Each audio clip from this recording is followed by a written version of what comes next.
Salut les curieux, salut les curieuses.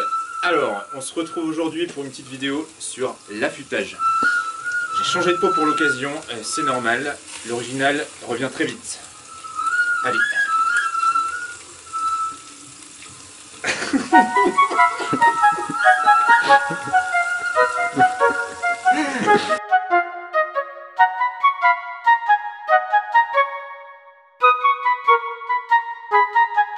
Après s'être rassuré que nos pierres étaient bien droites, leur avoir remis un petit coup de plat avec les techniques qu'on a évoquées tout à l'heure possibles, nous on a fait ça au papier de verre, il y en a d'autres, et ben maintenant on va passer à l'affûtage. Pour aiguiser correctement, on prend des torchons pour essuyer les lames pour pas qu'elles s'oxydent parce que ça s'oxyde très rapidement.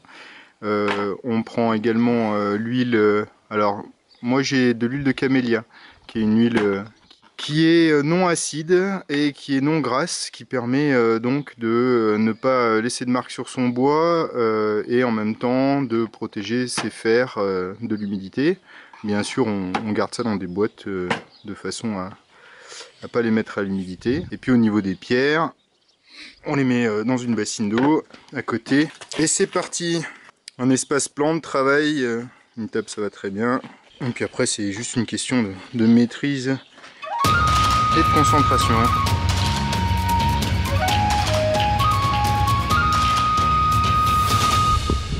L'idée, c'est de positionner sa lame sur la pierre, et là on sent le plan.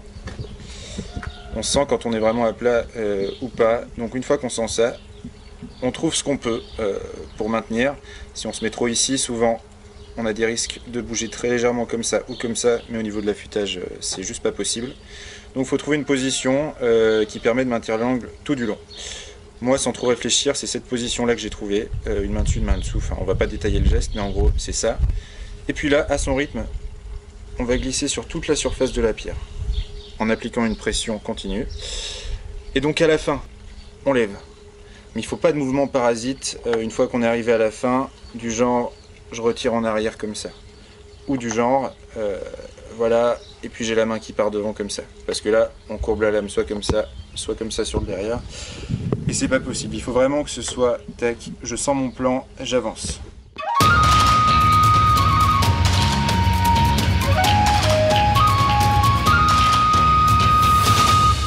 Donc il y a plusieurs techniques. Moi ce que j'utilise, c'est d'abord clairement d'un côté avec un bout de la lame qui dépasse et ensuite immédiatement de l'autre. Ou si c'est pas immédiatement, voilà quoi. Faire en sorte que ce soit équilibré.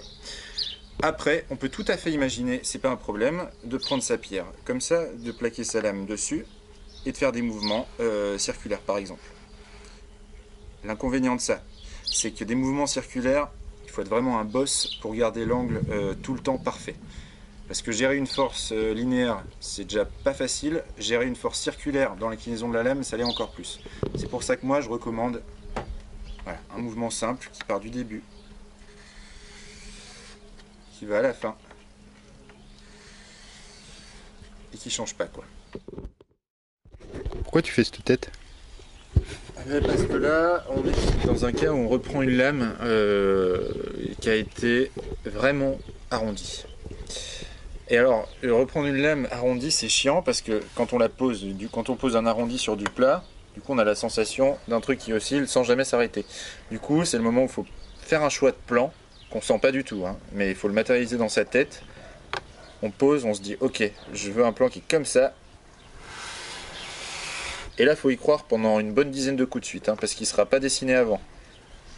Et une fois qu'on a rompu le rond avec un angle qu'on a réussi à maintenir sur la lame, et ben, le travail peut commencer. Mais avant, faut définir un plan et des fois c'est chaud, quoi.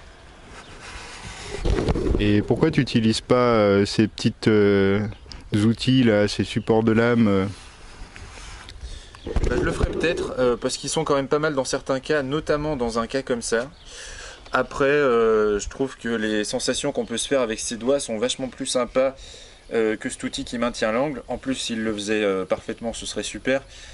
Sauf que ça peut toujours fluctuer dans ce sens-là, cet outil. Et bah, c'est moins, on est moins en contact de la lame et du plan, quoi. on peut servir de cet outil super pratique qui s'appelle une surfaceuse. Voilà, donc un des risques de cet outil, vu qu'il a seulement une roulette centrale, c'est un moment de perdre l'équilibre et de venir basculer soit d'un côté, soit de l'autre. Si on fait ça, ça peut générer deux choses. Soit si on fait un coup d'un côté, un de l'autre, on va se retrouver avec le tranchant de notre lame qui va être complètement arrondi par rapport à l'axe de notre outil. Soit si notre erreur elle est juste d'un côté, c'est-à-dire comme ça, ou que de l'autre, et on va avoir par exemple notre tranchant qui va être comme ça, avec notre axe qui est comme ça. Voilà. C'est pas bien du tout.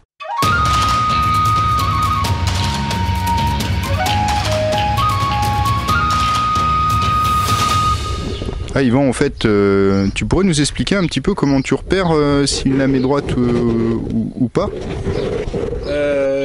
Ouais, grave. En fait, il y a plusieurs techniques pour ça. Moi, celle qui me paraît vraiment la plus efficace, c'est de prendre sa lame, essayer de faire taper la lumière dessus, soit lumière d'ampoule, soit lumière de soleil, et de voir comment s'éclaire la lumière au moment où ça tape dessus. Si elle s'éclaire progressivement, ça veut dire qu'on a un arrondi, et un arrondi ça veut dire une lame qui va pas être optimale. Si on a quelque chose qui s'éclaire de manière assez rapide et homogène, ça veut dire qu'on a atteint un plat bien convaincant, quoi. Voilà comment je fais. La qualité du fil d'une lame, elle se joue vraiment pas à grand chose. Si on garantit pas un plat de sa lame et donc de sa pierre, c'est complètement foutu, et on peut passer des heures, voire des journées à essayer de corriger un angle en comprenant pas pourquoi il est toujours pas corrigé. Donc une pierre plate, mais c'est juste impératif, et dans le cas où on travaille avec des pierres japonaises qui sont absolument géniales, mais qui sont quand même beaucoup plus souples que des pierres diamantées ou d'autres types de pierres, il faut faire vachement attention à ça et rester super attentif de l'usure de sa pierre, vraiment.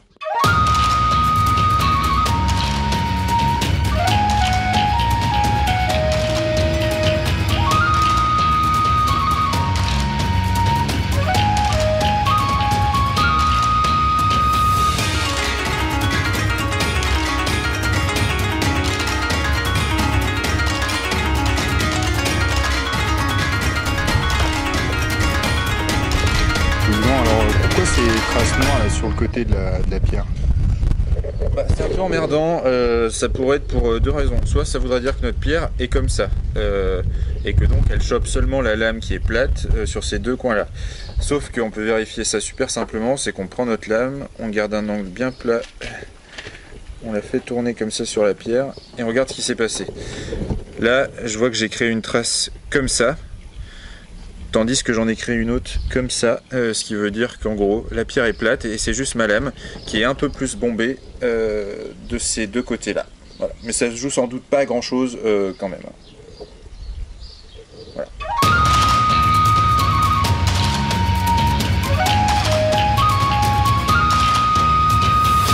On peut mettre un petit coup sur le plat qui se situe derrière la lame sur l'autre côté.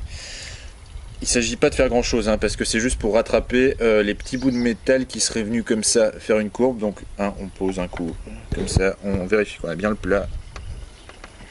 Puis voilà, c'est fini, stop, on touche plus.